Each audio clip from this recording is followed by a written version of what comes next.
Hey everyone, and welcome back to the channel. In the early 1980s, a young computer scientist named Alexei Pajitnov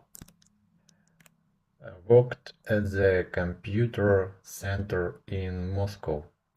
His days were filled with numbers and algorithms, but his mind often wandered to puzzles.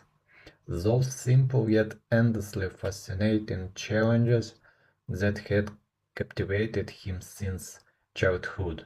One day, while tinkering with a new programming project, Alexei had an idea. What if he could create a game where shapes fell from the sky, each piece fitting together perfectly like a jigsaw puzzle? He imagined blocks stacking up, filling lines and disappearing when they were complete. It was a simple concept, but it felt right. He called the game Tetris, a combination of the Greek word tetra, meaning four, and his favorite sport, tennis. At first, Tetris was just a side project Thompson Alexei worked on during his downtime, but soon the game took on a life of its own.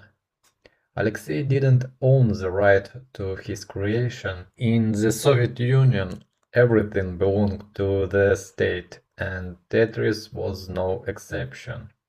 Years passed and Tetris became a global phenomenon. But we are not just only playing it right now. We are diving into the code to see how it's built using the Godot Engine. At the heart of our game is the board GD script. This is our main game manager. It's responsible for everything from spawning new Tetromines, I don't know how to pronounce it's correct, but I think Tetrominoes, to checking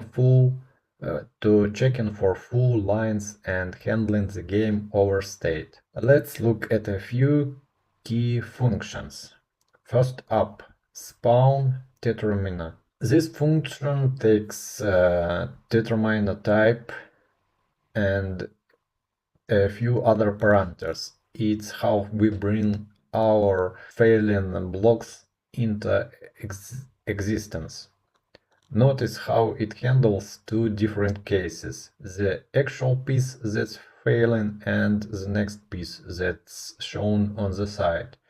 We use an isNextPiece flag to determine where to place the new piece, either on the main board or in the next piece panel. Now, what happens when a piece lands? That's where our onTetromino locked function comes in. The function is connected to a signal from the Tetromino itself. When a piece can't move down any further, it emits this signal, and the board takes over. The first thing we do is free the next Tetromino, and then add the newly landed piece to our list of Tetrominoes. The magic really happens in the next two calls: add Tetromino to lines and remove full lines. Remove full lines is where we check every single line to see if it's full.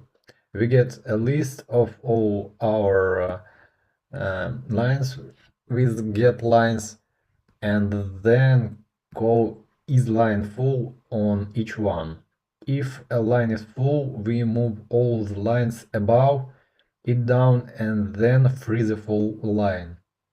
This is the core logic for scoring points and keeping the game going. Okay, so that's the board. But what about the pieces themselves? That's handled by the Tetromino script. This script is where all player input is processed. We handle movement with input and the move function. The calculate global position is a super important helper function that checks for collision with the board bounce and other pieces. But one of the most interesting part is the rotation logic. If you've ever tried to build Tetris, you know that rotating pieces near a wall can be tricky.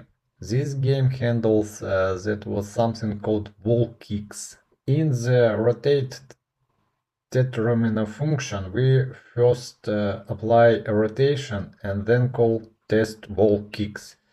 This function checks a predefined set of offsets. If the piece is blocked, it tries to kick the piece over a bit to find a valid spot. This prevents the piece from getting stuck and allows for those smooth rotation you expect in a modern Tetris game. The shared script stores all the rotation metrics and wall kicks data for us. Speaking of things that make the game feel good, let's talk about the ghost piece. The GhostTetromino is a simple but effective class. Its only job is to show the player where the failing piece will land. It has a hard drop ghost function, which is called every time the player moves the main Tetromino. It calculates the final landing position and updates the ghost pieces accordingly, giving the player crucial visual feedback. And that's a quick look at the code behind the Tetris clone. We've got board managing the game state, the Tetrominoes handling movement and rotation, and the ghost piece providing helpful feedback. It's a great example of how you can build a classic game with a clear separation of concerns in Godot. I've linked to the full source code in the description below if you want to explore it yourself. In the end, I want to notice Alexei, developer of this game, never thought fame or fortune. For him, Tetris was always more than just a game. It was a reflection of his love for puzzles, his fascinating with patterns, and his belief that even the simplest things could bring joy. Thanks for watching, and I'll see you in the next one. Thank you. Bye bye.